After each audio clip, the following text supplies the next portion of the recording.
Part 4 परमाणु की संरचना। परमाणु जो होता है छोटे छोटे कणों से मिलकर क्या होता है, बना होता है। मतलब परमाणु क्या है, एक अविभाज्य कण है। ठीक है, परमाणु को क्या हुआ, सबसे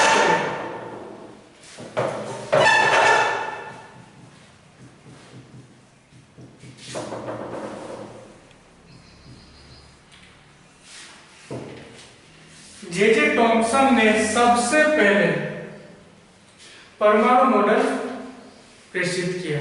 ठीक है, जे टॉमसन के अनुसार परमाणु जो था वो क्या है, धनावेशित गोला है। ठीक है, लेकिन उन्होंने क्या है, एक परमाणु को एक क्रिसमस केक की तरह देखा, जिसमें क्या होता है, क्रिसमस केक के अंदर जो सूखा मेवा होता है वो क्या होता है, इलेक्ट्रॉन होते हैं।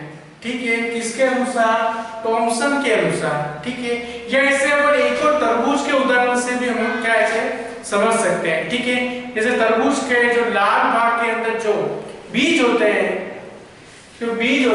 उनको उन्होंने क्या कहा, इलेक्ट्रॉन। जैसे तरबूज हो गया, धनात्मक गोले को क्या कहा उन्होंने, धनात्मक गोला, उसको उन्होंने क्या बोला, परमाणु।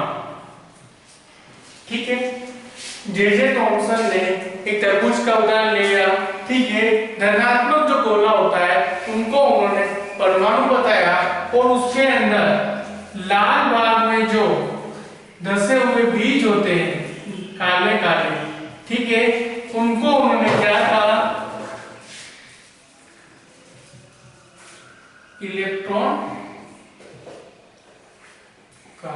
इसको हम तरबूज के मॉडल से भी समझ सकते हैं। ठीक है, तो सबसे पहले उन्होंने क्या किया कि परमाणु को एक क्रिसमस केक की तरह देखा। ठीक है, जिसके अंदर जो सूखा मेवा होता है उन्होंने सूखे मेवे को क्या बोला, इलेक्ट्रॉन बोला। और हम दूसरे तरबूज के उदाहरण से भी हम क्या समझ सकते हैं, परमाणु को समझ सकते हैं। ठीक है, जिसमें अंदर जो लाल भाग के अंदर जो काले काले बीज होते हैं उनको उन्होंने क्या बोला, इलेक्ट्रॉन बोला। ठीक है, और बाकी लाल भाग क्या बोला, धनात्मक भाग बोला। ठीक है, तो इसके हम दो निष्कर्ष निकाल सकते हैं। जे टॉमसन ने इस मॉडल से हम दो निष्कर्ष निकाले। पहला निष्कर्ष ये था, जो परमाणु होता है वो क्या होता है, धनावेशित गोला होता है। परमाणु क्या होता है, एक धनावेशित गोला होता है, जिसमें क्या होते हैं, इलेक्ट्रॉन क्या होते हैं, धसे रहते हैं। ये क्या है, इलेक्ट्रॉन। परमाणु, पहला निष्कर्ष क्या था कि परमाणु धनावेशित गोला होता है जिसमें इलेक्ट्रॉन धसे रहते हैं। ठीक है,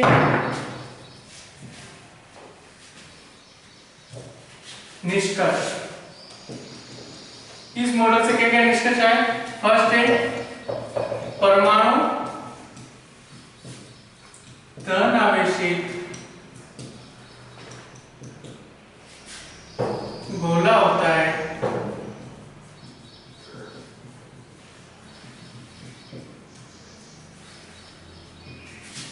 जिसमें इलेक्ट्रॉन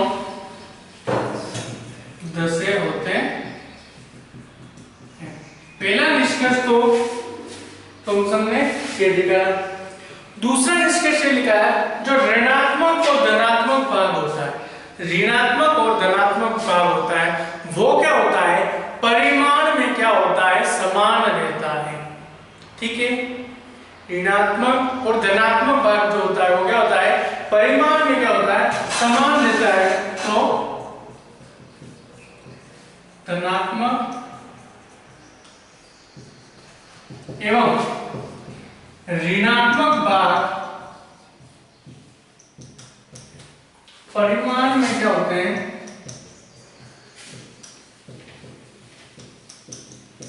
परिमाण में समान होते हैं। देखो, समान होते हैं, जैसे कि प्लस और माइनस ये आपस में समान है।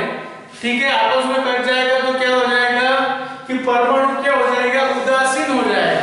तो कहने का मतलब जे टॉमसन ने क्या कहा, ऋणात्मक और धनात्मक दोनों भाग क्या होते हैं, समान रहते हैं। इसलिए क्या होता है, परमाणु जो होता है वो क्या होता है, उदासीन रहता है, मतलब उनके ऊपर कोई भी आवेश नहीं होता।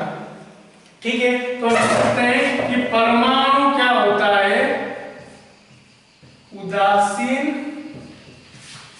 रहता है। ठीक है, धनात्मक या ऋणात्मक व परिमाण में समान होते हैं, इसलिए क्या होता है कि परमाणु क्या होता है, उदासीन रहता है। तो ये था जे थॉमसन का क्या था, जे थॉमसन का क्या था, परमाणु मॉडल। ठीक है, फिर जे थॉमसन के बाद रदरफोर्ड ने परमाणु मॉडल विकसित किया।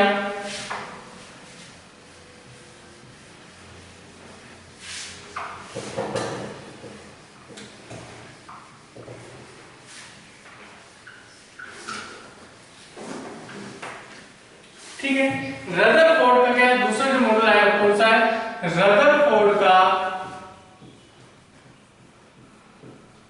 परमाणु मॉडल। अब ये रदरफोर्ड का परमाणु मॉडल क्या है तो हम समझेंगे।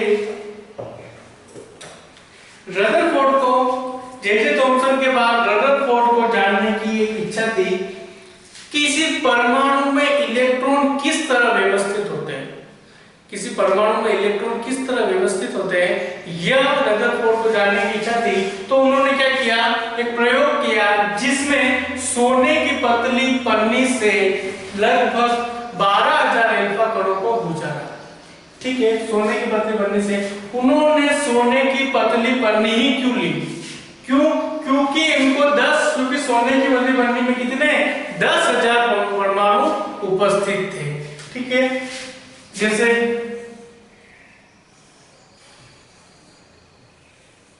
ये परमाणु है,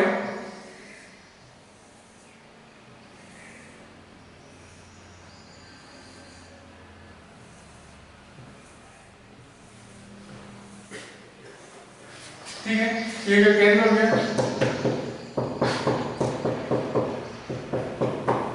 ठीक है, उन्होंने लगभग 10,000 अल्फा 12,000 अल्फा कणों को इसमें से गुजारा। ठीक है, कुछ अल्फा कण थे तो हो गया 180 डिग्री कोण से क्या हो गया, गुजर गए। ठीक है, लेकिन कुछ अल्फा कण थे जो क्या हुआ, टकराकर पुनः उसी दिशा में आ गए। ठीक है,